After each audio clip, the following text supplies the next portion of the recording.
بتائیں ہم کتنا ڈسپلین کے اندر ہیں؟ کیا ہمارے سونے کا کوئی وقت ہے؟ کیا ہمارے نیند سے اٹھنے کا کوئی وقت ہے؟ کیا ہمارے کھانے کا کوئی وقت ہے؟ کیا ہمارے لباس پہننے کا کوئی سٹائل ہے؟ کچھ بھی ہمارے پاس نہیں.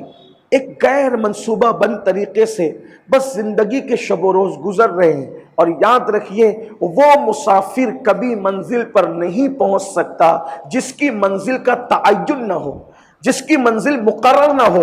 مثال کے طور پہ کوئی یہ سوچ کے گھر سے نکلے یار جدھر پہنچا دیا جائے گا پہنچ جائیں گے، زندگی بھر بھٹکتا رہے گا، کبھی اپنی منزل پر نہیں پہنچ سکے گا. بالکل ویسے ہی مسافر کی طرح ہم چل رہے ہیں جس کو اس کی منزل کا کوئی پتہ نہیں ہے. ارے اللہ کے بندو، گھر سے نکلنے سے پہلے انسان یہ طے کرتا ہے کہ میں نے کس منزل پر جانا ہے، کس شہر میں جانا ہے، کس گاؤں میں جانا ہے، کس علاقے میں جانا ہے. اسی کے بعد تو انسان گھر سے نکلتا ہے. ہم نے کوئی منزل کا تعین ہی نہیں کیا کہ ہم نے کرنا کیا ہے.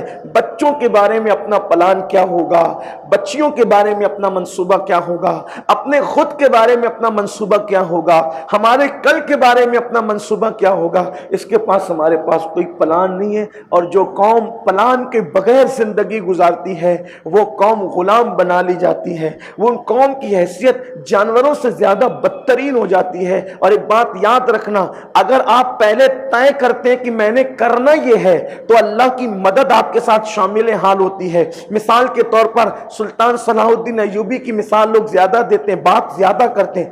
بڑا لیڈر ہے امت مسلمہ کا، بڑی شخصیت ہے امت مسلمہ کی، لیکن آپ کو پتا ہے اس شخص نے شب معراج میں امام صاحب سے خطاب سنا. یہ بھی بڑا مسئلہ ہے، بہت بڑا المیہ ہے. ہمارے جوان بہت شوق سے سننے آتے ہیں خطابات، لیکن جتنی دیر تک کے محفل میں ہیں بس اسی کا اثر ہے. محفل سے باہر گئے الفاظ ختم ہو گئے، کوئی اہمیت نہیں ہے. شوق ہے بس سن لینا ہے. اور یہ قیامت کی نشانیوں میں سے ایک نشانی.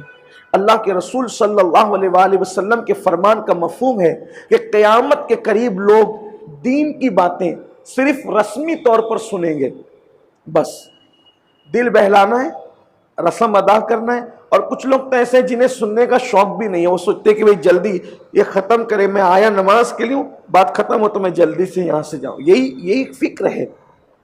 لیکن آپ کو یہ بات پتہ ہونی چاہیے کہ یہ جو زمانے میں انقلاب آیا ہے، یہ منبر، محراب، یہ اس کی برکتیں ہیں.